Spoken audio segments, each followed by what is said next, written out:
Hey guys, it is NCS Fan 001 here for another one of those weekly trophy list updates. Today's date is Monday, August the 7th of 2023. So this will have covered the week of July 31st through August 6th of 2023.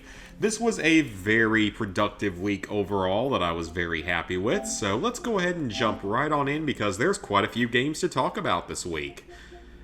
So, we're going to start out, this isn't necessarily the order I got some trophies in, because the first trophies I got this week was in Division 2, but we'll go ahead and talk about it starting right down here with DC League of Super Pets, The Adventures of Crypto and Ace. I did both the PS4 and PS5 versions of the game. The trophy lists are identical. There is no auto pop as far as I'm aware, unless I just did something wrong, but I don't think there is any sort of auto pop, so that's highly unfortunate.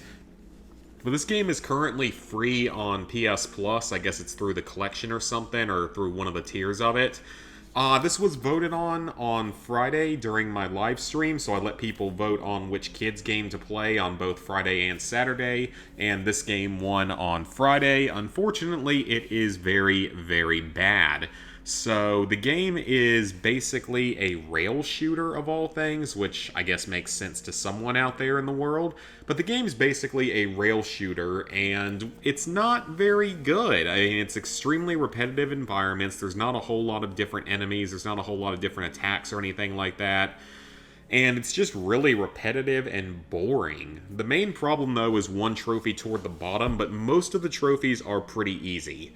So, to get the Platinum Trophy, these first three Silver Trophies up here are all story-related and unmissable. You will get these first three Silver Trophies just by completing the game. There are 15 total, normal levels, as well as 9 side missions, 3 in each area. 3 side missions, 5 standard missions per area. You, for the most part, don't have to do the side missions.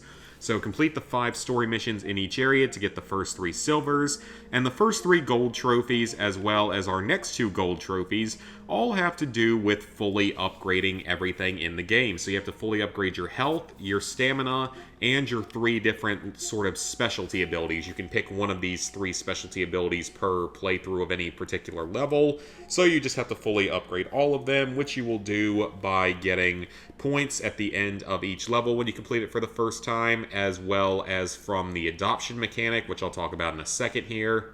I would highly recommend upgrading your health and stamina first. Get those upgraded as quickly as possible, because the higher health will make some areas of the game much more playable, and the stamina will allow you to rush through some levels a little bit faster. You have to achieve a Doggo rating, which is the A rank. As far as I can tell, A is the highest rank you can get in the game. There's no, S rank above it or anything. So you just have to achieve one A ranking, which if you don't get this naturally, you can just replay the first level, or maybe even some of the bonus levels, or side missions, and you should be able to get this no problem, but it'll probably come naturally just by beating the game. Then we have the adoption mechanic, which is really kind of pointless. I don't really know why it's in the game. Basically, throughout levels, you'll collect these little pet cards, and then you can go into the adoption menu. You can do one action for each pet after completing a mission that you have, and then once their meter is filled up, they can be adopted, and you have to match them to humans based on their wants and needs, even though sometimes you just will not get anything that's actually a good match. And at that point, you can just basically match anything to anything, and eventually you'll be fine, because there's basically a meter at the top of the screen that has to fill up to get some extra skill points, because you need every single skill point in the game. So once you fill up that meter, you'll have all the skill points you need, and from that point on, you can just avoid caring about the adoption mechanic. Really, if you just randomly match things together, you'll probably still have enough just by finishing the 15 main story levels. Then we have 3 boss fights. The first boss fight is actually a little bit trickier, just because it has a tough-to-avoid attack during sort of the final phase of it. Plus, that early on in the game, you will not have your health fully upgraded, most likely. It'll maybe only be partially upgraded, so you are at a little bit of a disadvantage ability-wise. And then the second boss, this one's fairly straightforward, didn't have any problems with this one, and the final boss is actually probably the easiest one, so that's kind of nice and kind of hilarious. Then you have to finish any level with at least 85% health. This is basically guaranteed to unlock naturally, probably on one of the first few levels, unless you're just really, really bad at the game or struggling really badly. But down here we have what is by far the hardest trophy in the game. You have to finish any level without destroying a single robot. Now, the problem with this is that oftentimes your dog has a really big hitbox, and oftentimes, even if you're not really all that close to something, just flying near it will cause you to accidentally destroy it, which will void this trophy. And the game doesn't have a restart from checkpoint feature from the pause menu. You can only pause and restart mission. So that's just a great game design right there. Plus, most missions this isn't even possible because there's these sort of holdout sections where you basically just move left, right, up, and down and try to just shoot whatever's on screen and destroy all the enemies. So there's only a few levels where this trophy's even possible. I was able to do it on the very first level of the game, but it seems that the easiest one is one of the side missions in the second area. It's right above the mission number 8. There's like a side mission that can appear right there, and that is by far your best option because there's not very many enemies in it, and it's pretty easy just to get through. It's a pretty short level as well, so I would recommend backing up your save before playing that side mission because you can't always replay side missions. So back up your save before attempting that side mission, and then just attempt it, and if you screw up, you can always just reload your save. Now, one good thing, though, is that if you manage to kill yourself, you can go back to the last checkpoint while going for this particular trophy, but that's a little bit easier said than done because oftentimes you'll have to take so much damage that it's just really kind of difficult to do without hitting another checkpoint. So you do have to be kind of careful with that. I would recommend either, if you want to get this trophy out of the way, you might just want to go for it first and just do it on the first level before you have any upgrades so that it only takes a few hits to kill you and go back to the last checkpoint if you do manage to screw up. Maybe watch a video of it as well, or just try it on that other side mission. So that was the PS4 version. That one was done on stream. PS5 version was done the next day on my own. And I probably could have done it in under 2 hours. As you can see, this is the first trophy I got. I just knocked it out pretty much right at the beginning. So with that, I probably could have done it in under 2 hours, but I got bored and went to go eat dinner and then came back and played the rest of it before I started streaming because it was so boring and so repetitive. So you can finish this platinum in definitely under 2 hours, but it's just a very boring, repetitive time that is not a good experience. I would not really recommend playing this game. I mean, yes, it's overall a pretty easy platinum trophy, but that one trophy down at the bottom and just the repetitive, boring nature of it, it's just not really a good experience. So, the next game we can talk about is Call of Duty Modern Warfare 2 for the PS4. The Platinum Trophy has been achieved. That is another Call of Duty game off the list. So that means with Call of Duty, all I have left is Call of Duty Classic, which I will go back and finish. Then we have Black Ops 3 on the PS3. That's not going to happen unless they can find some way to boost it with only 2 people someday. I don't think that's ever going to be possible, though. Advanced Warfare PS3, I wouldn't have a problem going back for the Platinum. It's the DLC that I'm much more worried about with that game, because that was by far the hardest part. Then there is the PS4 version. Yeah, it would be the PS4 version, I think. Or no, I think it's the PS5 version of Vanguard. Yeah, PS5 version of Vanguard. I will go back and do that at some point. Both versions of Cold War, maybe. I haven't fully decided yet on that one. Black Ops 4, that one's definitely not going to happen. Way too much zombies, way too much multiplayer, way too much Blackout Battle Royale. And aside from that, I think that's most of the... That might be all the Call of Duty games that I haven't finished at this point. Oh, Black Ops Declassified, can't forget that one. Maybe someday again with that one, but I don't think it works with the PS TV, which is highly unfortunate. So, with Modern Warfare 2, the Platinum Trophy isn't, like, the hardest one in the franchise by any means, but it's definitely not as easy as Modern Warfare 2019. So, in this game, there's only a couple of story trophies, and most of them are just mission-specific, with a lot of missions having multiple trophies you can get in them. So, for the first trophy here, this Wet Work one, this is one of the earliest missions of the game. It's kind of short, it's stealth-based. Just shoot 3 enemies underwater during a single playthrough of the level, and you'll get this one. You can do this one on Veteran. This is the very last mission of the game, and you can do this one on Veteran. It was much easier for me this time because I just had a guide pulled up and kind of remembered what to do, so it wasn't too bad. This one can be done on Veteran, believe it or not, but it is not worth doing on Veteran. When you're doing this mission on Veteran, just play through it normally. Use everything you have at your disposal, the crossbow, the shotguns, everything you have. use it, and then go replay the mission on Recruit, and you'll get through it much more easily without firing a gun. Then Violence and Timing, this is the vehicle mission with the giant convoy. This trophy's not too hard. You can do it on Veteran. There's 6 different types of vehicles. You only have to drive 5 of them. Then El Sin Nombre, this is kind of a stealthier mission where basically you're just trying to sneak up to the penthouse, and this can definitely be done on Veteran. It's a little bit tougher on Veteran, but it's not really all that difficult. Then this one is pretty much impossible to do on Veteran, so don't even try it. This is the one where you have to jump over all the cargo crates pretty much without touching the ground, but you can use like the sides of the ship and the little tower areas on the sides of the ship, and those are perfectly okay. Then this is in Violence and Timing. This one I don't see being doable on Veteran, so just go back and replay that part of the mission on Recruit, and it's not too bad actually. Then open the 3 safes in the campaign. There's 1 on El Sin Nombre and 2 on Alone. So just open all 3 safes, just follow a guide for the combinations, and just open all 3 safes, and you shouldn't have any problem with that one. Fairly easy. Or very easy, I guess would be the correct word. Then this one is, there's a few different missions where you can do this, and it can be done over the course of a full playthrough. So the Riot Shield is first available in the Prison Break mission, and I believe it's available in both the 16th and 17th missions of the game. It's definitely available in the 17th. I can't remember if it's available in the 16th, but I want to say it might be.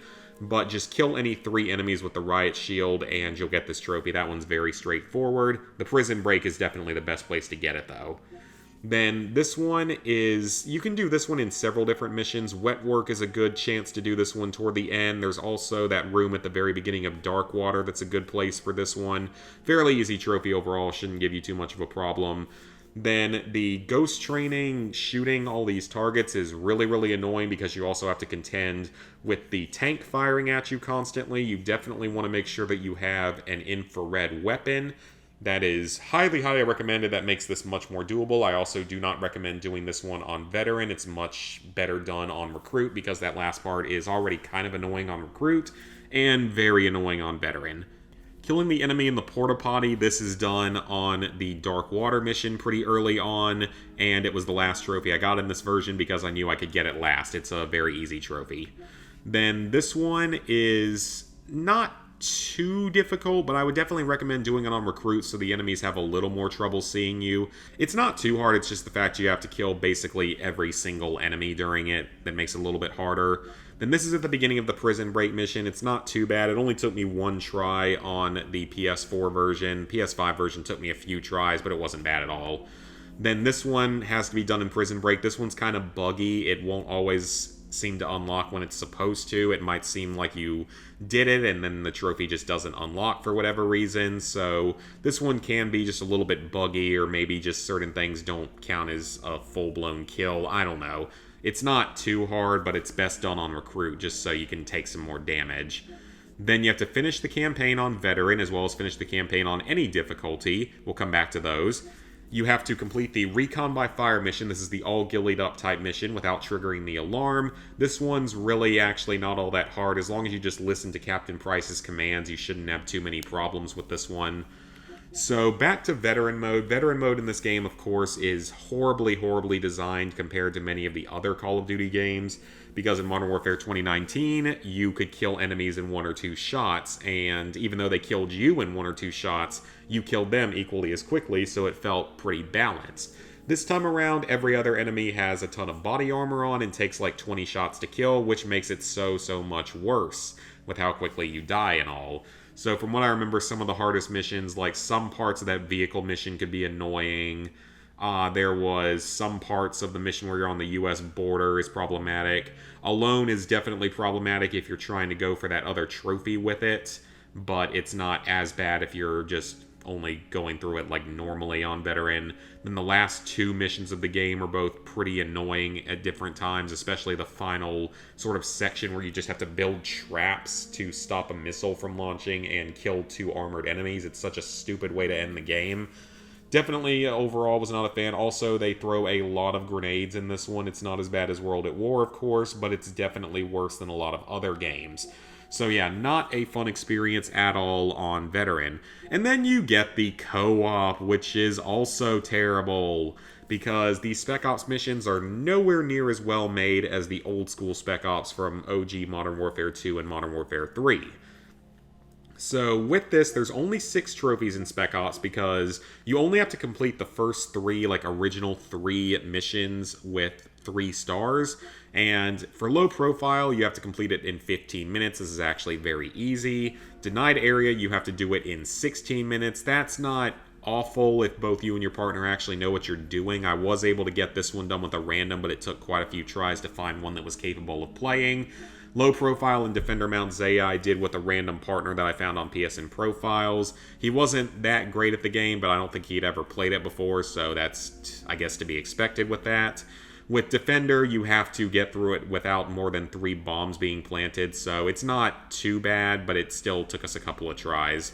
Then, of course, we have the most infamous trophy from co-op, completing low profile without triggering any alarms. This one is very, very annoying because the alarms, you might not even hear them if they go off, or you just might get in, like, a bad situation somewhere where enemies aren't exactly where you expect them to be, or one of the targets that you have to collect isn't where it's supposed to be either. It can be really, really annoying. This one's impossible with randoms, and you pretty much need a mic to be able to do it.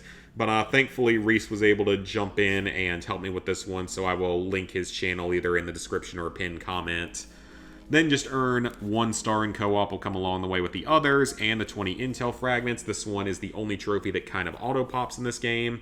All you have to do to get it is, if you already got it on the other version of the game, it actually backwards pops. So if you did PS5 first, this one auto-pops on PS4. Just go into the PS4 version and collect any one new piece of intel, and this trophy will unlock.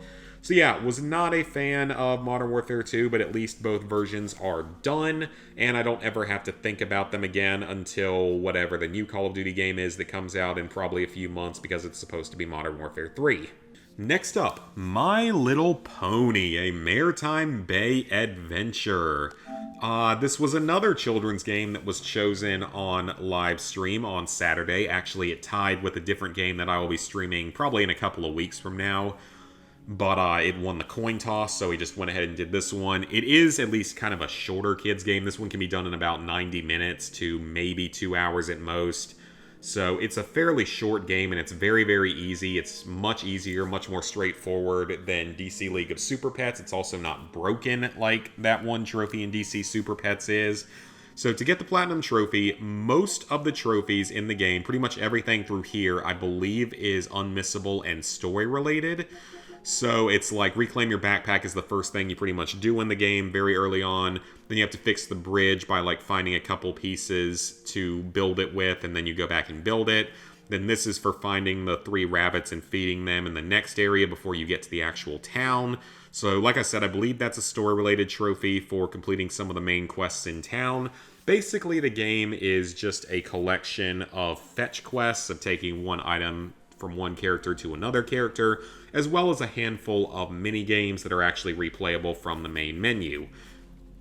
Then there is a collectible type. There are magic bits. There are about 1,936 of them, I think, in the game. It's a little over 1,900, but you only have to find 1,500 to get the platinum. I went ahead and got all 1,900 of them because I'm an overachiever and wanted to put in my dating profiles that I 100%ed a My Little Pony game twice, because I did this game like a year or more ago.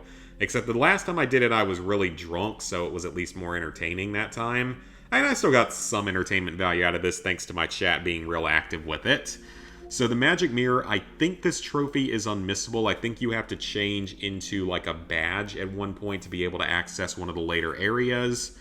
Then you have to complete the secret obstacle course in Town Park. Basically, you're going to complete an obstacle course at one time in the Town Park, then you talk to the same pony that gave you that objective.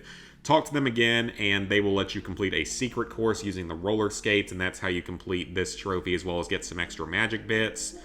And then this is another story-related trophy, this is a story-related trophy, this is a story-related trophy, and this is the trophy for finishing the game. So overall, very easy platinum trophy, can be done in 1 to 2 hours. Yeah, that's really all there is to say about it. It's a My Little Pony game. It was better than the DC League of Super Pets game. It's better than some of the other kids' games I've played over the years. But definitely do not ever pay full price for it because it probably costs like $20 to $30 and it's that short of a game with no real replayability. So I would definitely... I got it for... I think it was a free upgrade, or it might have just been free on PS Plus along with that Paw Patrol game that I currently have. I can't remember if it was which way it worked. But yeah, easy enough platinum, much more enjoyable than the other one. And finally, Tom Clancy's The Division 2. Some more progress has been made here because I was able to play the game again. So the platinum was all the way back on the channel anniversary. Then I have looked into this first raid. I have watched some videos of it. So I think I know what to do for it. This raid isn't horribly overcomplicated, so I should be able to matchmake into a decent group at some point and knock this one out, hopefully this coming week. Then, of course, these 3 other DLCs are already done. I'm actually going to have to replay the Manning National Zoo just to work on my trophy guide for it because I didn't have very good notes of it, so I'm going to need to redo that so I can actually get better notes on it and write that guide. So, the other raid I haven't looked into at all, I just know it's way harder. But the main progress I made was on Warlords of New York. So I had already finished some of the story missions, but at this point I have now finished the story of this DLC, and you get 6 trophies just by finishing the story, which is very nice. Basically, you have to complete like 3 to 4 sort of missions for each of these lieutenants, and once you complete all the missions, the lieutenant will become available when you kill them. Actually, I think you kill them in the final mission of each of these anyway. And then once you've completed all 4 of the lieutenant segments, whatever you want to call it, once you've killed all 4 of them, you can take on one final story mission to hunt down Aaron Keener, which actually gives you 2 trophies at once for whatever reason. Not that I'm complaining at all, but it is, I don't know why that is. And then you shut 2 corridors while in cover. This one's unmissable just while playing through the main game. You're not going to miss this one at all. I don't even know if you need the DLC to do this one. It might just unlock even if you don't have the DLC purchased. Then level 40 with an agent. This one's pretty much unmissable while working on the seasonal manhunt and just even completing this DLC in general. You shouldn't have a problem with that one. The main mission with at least 1 directive active shouldn't be too bad because I think you can do the directives even on story difficulty. So as long as you don't pick the Aaron Keener final level, you shouldn't have any problem with this, just doing it on story. The directives work like the ones in the Underground DLC from Division 1. Basically, they're just a modifier that makes the game a little bit harder. So they rotate around, I believe. So I think there's 5 currently available. I guess they'll change next week. But with that, it's not going to be too difficult. I think that's not going to take long at all. I just haven't had time to do it yet. The manhunt, I'm understanding how this works now, finally. So basically, what's going to happen is, once you finish the main story of the DLC and hit level 40, you'll be able to start the seasonal manhunt. These go in, I think, 12-week periods or something like that.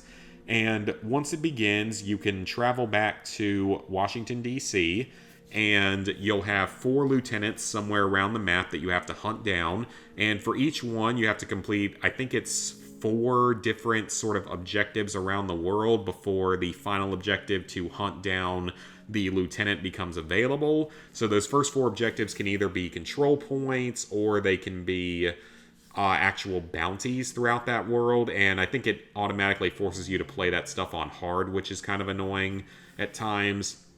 And then it forced me to play the actual hunting down of the actual lieutenant on challenging. I don't know if that's a true requirement or if I just got unlucky and didn't realize I could change it.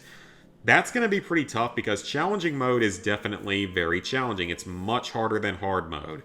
And I was only really able to do it because I got into a group with one other player, called in for backup at one point, and once I had the other player in, it really wasn't that bad. Like, we went down a few times, but we didn't wipe at that point, so it wasn't too bad once I had a partner in, but very clearly that means I'm going to need a partner for the other 3, and probably for the actual manhunt. So I think once you eliminate all 4 lieutenants, it just gives you access to the manhunt, but you might have to reach like a certain level to do it.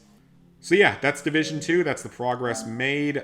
We have about 6 weeks left on this particular season, so I don't think there's going to be a problem getting everything done in this season. If I ended up having to pay for the upgrade pass for this particular season, I would do it. Just if that would help me get the trophy faster, I would consider doing that, or if it ended up being the only way I could do it. But yeah, so if everything goes right, it's possible that I could finish this DLC this coming week, but I'm not 100% sure. Depends on exactly how long the manhunt takes. I would definitely like to try to have this first raid done by the end of the week. And if everything goes right, by the end of August, I should definitely have Division 2 100% completed and never have to go back to it because they're working on Division Heartland now, and that one comes out either at the end of this year or sometime next year. So, we can go ahead and sync up our trophies now. So, with that, level 834, 84%, 26,340 total trophies, 734 platinums, 4,805 golds, 7,003 silvers, 13,798 bronzes. So, plans for the upcoming week. Well, the main focus is going to be the Division 2 and trying to get as close as possible to finishing that game. Like I said, it's possible I should be able to finish the first raid and most of Warlords of New York by the end of this week, but we'll have to see just how long some of that stuff takes, or if I can get into a group, or I might just have to actually find a place where I can get into a full 8-player group for the raids. We'll have to see about that. But that is the main focus of this week, maybe one or two other random games, but it's mostly going to be Division 2 this week in terms of actual trophy work that I plan to do. Otherwise, though, I do have a little bit more of Pikmin 4 to play. We're in the 4th area, which I think is the final area of the game. So 1 to 2 more streams and we should be done with Pikmin 4. So there's a good chance I'll be streaming that at least once this week, maybe twice. Maybe like Tuesday, Wednesday or something like that. The only issue is that my parents are coming down on Thursday, I believe it is. Yeah, I think they're coming Thursday. So they're going to be here Thursday through early Sunday, and it's for my dad's birthday, so I won't have too much time to play and probably won't be streaming this weekend or anything like that. So it's probably going to be a slower week in overall trophy progress. Just try to work on Division 2 and maybe get 1 or 2 other games out of the way at some point. And then just try to stream some more Pikmin 4. Try to come pretty close to finishing that game this week. I think I should be able to. Because it's not a super long game, but it's been a lot of fun. So I've definitely been happy with the final product there. So that's about it for this week's update. So if you guys enjoyed the video, I hope you will leave a like and subscribe if you haven't already, and ring the bell for notifications. Now, when it comes to other videos and such for this coming week and future weeks, the South Park video is about 3/4 of the way edited in the initial phase. Then I'll have to record the script, and then I'll just have to edit the script into it and make a thumbnail and all that kind of stuff. But the progress is coming along on it to where hopefully that video will be up at the end of this coming week, maybe on Sunday. That's the current plan for that one, so hopefully that plan works out. But yeah, otherwise, just probably a couple of Pikmin 4 streams. I know they don't get a whole lot of views, but we're almost done with it, so not too much more of that. Then, of course, there's at some point going back probably to Pikmin 2 for one more stream and Pikmin 3 for a couple of streams at some future point. But I don't know exactly when that'll be. So, yeah, that's basically it for this week. So, like I said, thank you guys for watching. Hope you enjoyed, and I'll see y'all later this week for some more content.